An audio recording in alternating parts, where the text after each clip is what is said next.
Assalamu alaikum, Mr. Zakir Naik and all people around here. My name is Bhavna Nalavde. I'm a Hindu. I have a question regarding music in the Holy Quran. Is it mentioned anywhere in the Holy Quran that listening to music, I'm not saying watching music, but listening to music is haram?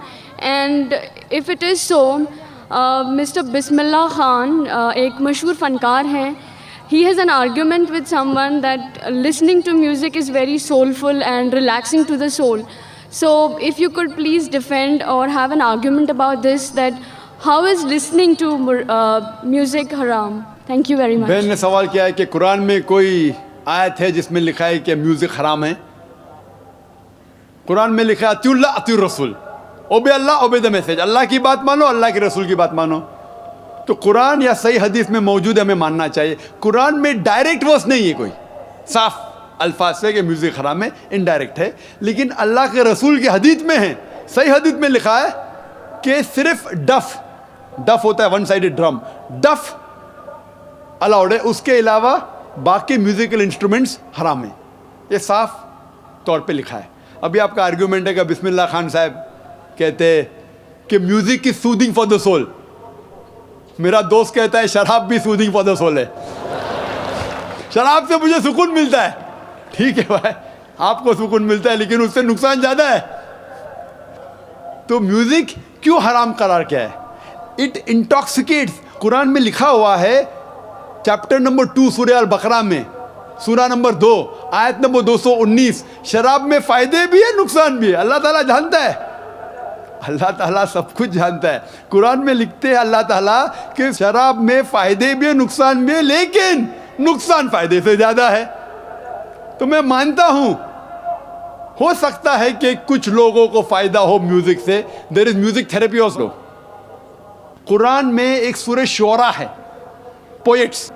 Quran शरीफ शायरी और गाने के खिलाफ है, हराम नहीं कहता है, लेकिन अक्सर खिलाफ है। क्यों? जब हम शेर शायरी करते हैं, अक्सर इतनी शेर शायरी करते हैं कि शिर की तरफ जाते हैं।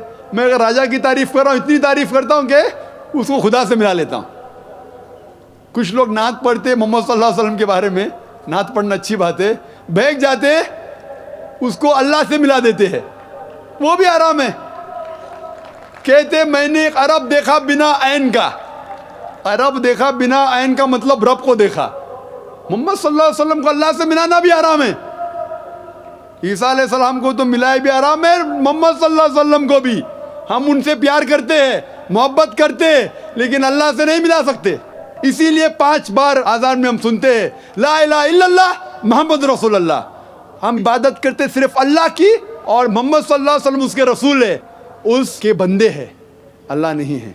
तो बिस्मिल्लाह खान जो कहते हैं, हो सकता है कि किसको सुकून पहुंचता होगा, लेकिन जब हम म्यूज़िक लेते हैं, अक्सर क्या होता है म्यूज़िक के अंदर एक इंसान बहक जाता है। हम गाने सुनते ना, वो हीरो हीरोइन से कहता है कि मैं तुम्हारे लिए चांद तोड़ के लेके आऊँगा, सितारे तोड़ के लेके आऊँगा। ये हम जानते हैं सही नहीं है, तो भी हम गुनगुनाते। वो क्यों म्यूज़िक होती है? हम जानते कौन चांद या तारे तोड़ के कौन लेके आ सकता है। हम जानते कितने अल्फाज हम जब सुनते ये गाने के बकवास है, लेकिन फिर भी गुनगुनाते। नहीं सुनना चाहते तो भी सुनते। घर के बाहर बोंगा लगा है 1 2 3 है, क्या 1 2 3? नहीं सुनना चाहते फिर भी सुनना। तो म्यूजिक में क्या होता है कि म्यूजिक कभी कभी मन को बहा लेता है। सही कह रहे बिस्मिल्लाह साहब, इतना बहा ले जाता है कि शिर्क भी करते तो हम कहते सही है, हम इस्लाम से दूर जाते फिर भी उसे गुनगुनाते। इसीलिए इस्लाम में म्यूजिक जो आपको गलत जगह पे लेके जाता है, डफ के अलावा बाकी सब इंस्ट्रूमेंट्स इस्लाम में हराम है।